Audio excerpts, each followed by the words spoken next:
പലപ്പോഴും വായിച്ചിട്ടുണ്ട്. ഞാനിത് വായിക്കുമ്പോൾ എൻ്റെ മനസ്സിൽ ആദ്യം കടന്നു വരുന്ന ഒരു ഇംഗ്ലീഷിൽ ക്ലീഷേ എന്ന് പറയും, എല്ലാവരും പലപ്പോഴും പറയുന്ന ഒരു ചെറിയ വാചക ഭാഗം, ഒടേ തമ്പുരാനെ ദൈവമേ. ഇത് ഒരു കാലത്ത് നമ്മുടെ കുടുംബങ്ങളിൽ സ്ഥിരമായി കേട്ടുകൊണ്ടിരുന്ന ഒരു വാചക ഭാഗമാണ്. ജീവിതത്തിൽ ഏതൊക്കെ കഷ്ടപ്പാടുകളിൽ കൂടെയും സന്തോഷങ്ങളിൽ കൂടെയും ജീവിതം കടന്നു പോകുമ്പോൾ നമ്മൾ വിളിച്ചുകൊണ്ടിരുന്ന ഒരു ഭാഗമാണ്, നമ്മുടെ ജീവിതത്തിൻ്റെ തന്നെ ഒരു ഭാഗമായിരുന്നു ഒടേ തമ്പുരാനെ ദൈവമേ. ഇന്ന് നമ്മളിൽ എത്ര പേർ ഈ ഒടേ തമ്പുരാനെ ദൈവമേ എന്നുള്ള വിളി മനസ്സിൽ തട്ടി വിളിക്കുന്നുണ്ട്? നമ്മുടെ ജീവിതത്തിൽ നിന്ന് ഒടേ തമ്പുരാൻ അപ്രത്യക്ഷമായിരിക്കുന്നു. അവിടെയാണ് തോമാസ് ലീഹായുടെ ഇന്നത്തെ ഈ വചനഭാഗം, എൻ്റെ ദൈവമേ എൻ്റെ കർത്താവേ, തിരിച്ച് എൻ്റെ കർത്താവേ എൻ്റെ ദൈവമേ. ഇത് തോമാസ് ലീഹായ്ക്ക് മാത്രം ലഭിച്ചിരിക്കുന്ന ഒരു പ്രത്യേക ചൈതന്യമാണ്. അതാണ് നമുക്ക് പൈതൃകമായി ലഭിച്ചിരിക്കുന്നത്. എനിക്ക് ഓർമ്മയുണ്ട്, എൻ്റെ സമപ്രായക്കാരായ എന്നേക്കാൾ പ്രായം കൂടുതലുള്ള ഒരു അന്തോണി ചേട്ടനെ ഞാൻ ഓർക്കുന്നു. ഈ ഭാഗങ്ങളിൽ കൂടി പണ്ട് കടന്നു പോകുമ്പോൾ പല സമയങ്ങളിലും, നിങ്ങൾക്ക് ഓർമ്മയുണ്ടാകും, കണി ഓടിക്കൽ ഡ്രൈവർ അന്തോണി ചേട്ടൻ, പല സമയത്തും അദ്ദേഹം പലതും ചെയ്യുന്നതിന് മുമ്പ് ചിലപ്പോൾ അത് ഏതെങ്കിലും തരത്തിലുള്ള വികൃതികളായിരിക്കാം, ഒടേ തമ്പുരാനെ ദൈവമേ എന്ന് വിളിച്ചുകൊണ്ട് അദ്ദേഹം ചെയ്യുള്ളൂ. നല്ലതായിക്കോട്ടെ, ചീത്തയായിക്കോട്ടെ. മറ്റൊന്ന്, ഞാൻ ഈ വചനത്തിലൂടെ കടന്നു പോകുമ്പോൾ എൻ്റെ ചിന്തയിലേക്ക് വരുന്നത്, കൊട്ടിയടക്കപ്പെട്ട ജീവിതത്തിലേക്ക് യേശുനാഥൻ കടന്നു വരുന്നതാണ്.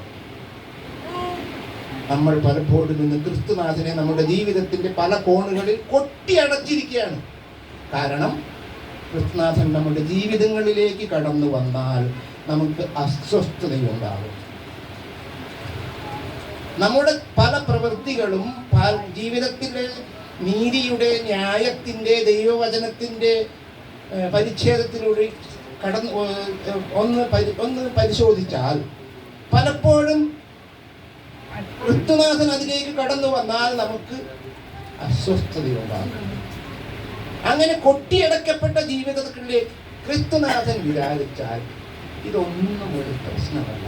നമ്മുടെ ജീവിതത്തിലേക്ക് നാം എത്ര തവണ കൊട്ടിയടച്ചാലും യേശുനാഥൻ കടന്നു വരും. സമാധാനം നിന്നോട് കൂടെ എന്ന് പറഞ്ഞുകൊണ്ട്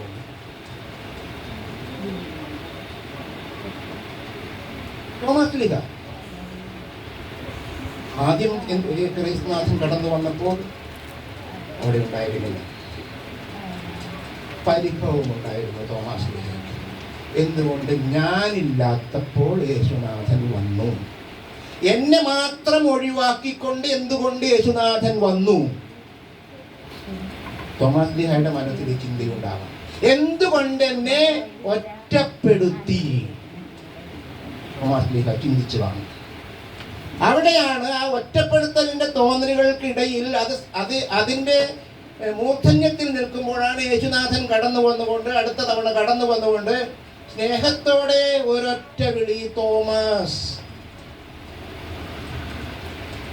എല്ലാ പരിഭവവും, എല്ലാ വിഷമവും, എല്ലാ അമർഷവും സ്നേഹത്തോടു കൂടിയുള്ള ഒരൊറ്റ വിളിയിൽ തോമാസ് ലീഹ അലിയിപ്പിച്ചു കളഞ്ഞു. ഇത്തരം സ്നേഹത്തോടെയുള്ള ഒരു വിളിയിൽ എത്ര തവണ നമ്മൾ നമ്മുടെ അമർഷം, നമ്മുടെ വിദ്വേഷം നമ്മൾ അലിയിപ്പിക്കാതെ കടത്തി വിട്ടിട്ടുണ്ട്.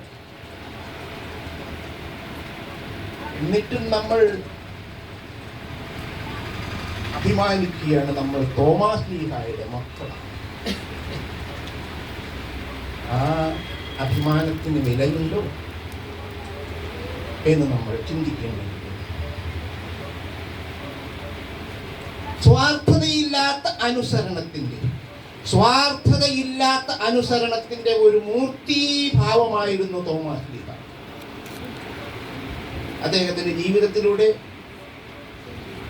ചരിത്രപരമായും അല്ലാതെയും നമ്മുടെ മുമ്പിൽ കാണുന്ന തോമാശ്ലീഹായുടെ അനുഭവത്തിലൂടെ നമ്മൾ ജീവിതത്തിലൂടെ നമ്മൾ കടന്നു പോകുമ്പോൾ പലപ്പോഴും നമുക്കറിയാം തോമാശ്ലീഹയ്ക്ക് ഇഷ്ടമില്ലാതിരുന്ന കാര്യങ്ങളാണ്. എനിക്കിഷ്ടമില്ല എന്നുള്ളത് കൊണ്ട് ഒരിക്കലും ഈശോയുടെ ആഗ്രഹങ്ങൾക്ക് എതിരായി തോമാശ്ലീഹ പ്രവർത്തിച്ചില്ല. ഇന്ന് നാം കാണുന്ന, നമ്മുടെ സമൂഹത്തിൽ കാണുന്ന, നമ്മുടെ സഭയിൽ കാണുന്ന ഒരു പ്രവണതയാണ് എനിക്കിഷ്ടമില്ല അതുകൊണ്ട് ഞാൻ ചെയ്യില്ല. എന്നാൽ തോമാശ്ലീഹ അങ്ങനെ ആയിരുന്നില്ല. തോമാശ്ലീഹയുടെ ചൈതന്യം പേർന്ന ആർക്കും എനിക്കിഷ്ടമില്ല അതുകൊണ്ട് ഞാൻ ചെയ്യില്ല എന്ന് വാശി പിടിക്കാൻ കഴിയില്ല. പലപ്പോഴും ഈശോ ശിഷ്യരുടെ ഇടയിലേക്ക് കടന്നു വന്നുകൊണ്ട് സമാധാനം നിന്നോടുകൂടെ, സമാധാനം നിങ്ങളോടുകൂടെ എന്ന് പറഞ്ഞു. പക്ഷെ തോമാശ്ലീഹായ്ക്ക് ഈ സമാധാനത്തിന്റെ അനുഭവം ഒരു പ്രാവശ്യം കുറഞ്ഞാണ് കിട്ടിയത്.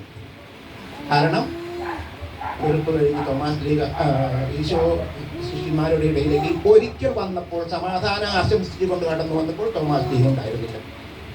എന്ന് വെച്ചാൽ മറ്റു ശിഷ്യന്മാർക്ക് കിട്ടിയ സമാധാന ആശംസകളെക്കാൾ ഒരു തവണ കുറവായിരുന്നു തോമാശ്ലീഹായ്ക്ക് കിട്ടിയ സമാധാനത്തിന്റെ ആശംസ.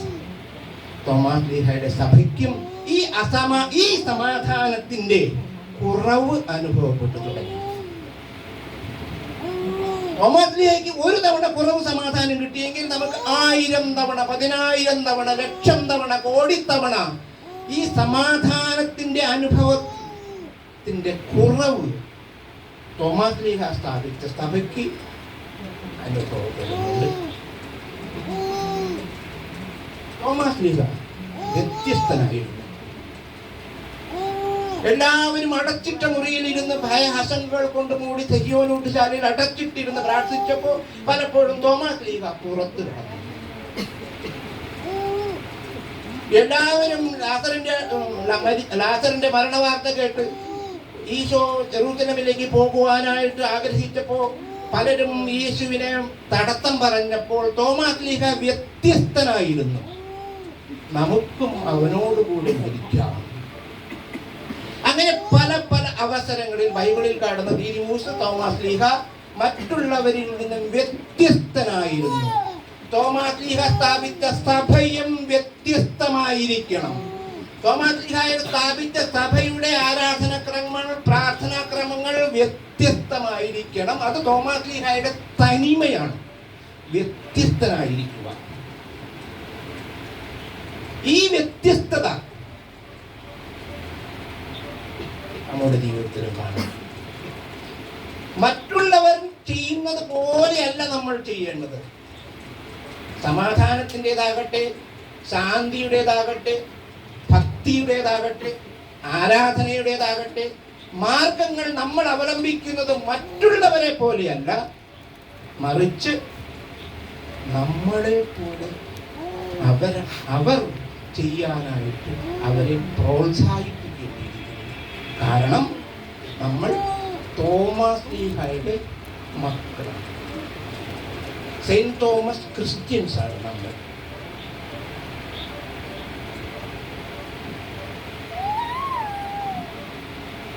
ഒരിക്കൽ കൂടി ഈ അടുത്ത കാലത്ത് നമ്മൾ കണ്ട തുടരും എന്ന സിനിമയിലെ ഒരു ഡയലോഗ്, ജോർജ് സാർ നിന്റെ മുമ്പിൽ ഇങ്ങനെ നിൽക്കുകയാണെങ്കിൽ ആണേല് എന്ന് പറഞ്ഞതുപോലെ നമ്മുടെ സഭ സ്ഥാപിച്ചത്, ഈ സഭയുടെ വിത്ത് ഇവിടെ പാകിയത് സെന്റ് തോമസ് ആണേല്, നമ്മൾ തോമാശ്ലീഹയുടെ മക്കൾ ആണേല് നമ്മൾ തോമാശ്ലീഹയെ കുറിച്ച് ഇനിയും പഠിക്കേണ്ടിയിരിക്കുന്നു, ഇനിയും മനസ്സിലാക്കേണ്ടിയിരിക്കുന്നു. അപ്രകാരം മനസ്സിലാക്കാനുള്ള ശ്രമം നമ്മുടെ ഭാഗത്തു നിന്ന് തീക്ഷ്ണമായി ഉണ്ടാകട്ടെ എന്ന് ആശംസിച്ചുകൊണ്ട്, അനുഗ്രഹിച്ചുകൊണ്ട്, പ്രാർത്ഥിച്ചുകൊണ്ട് ഞാൻ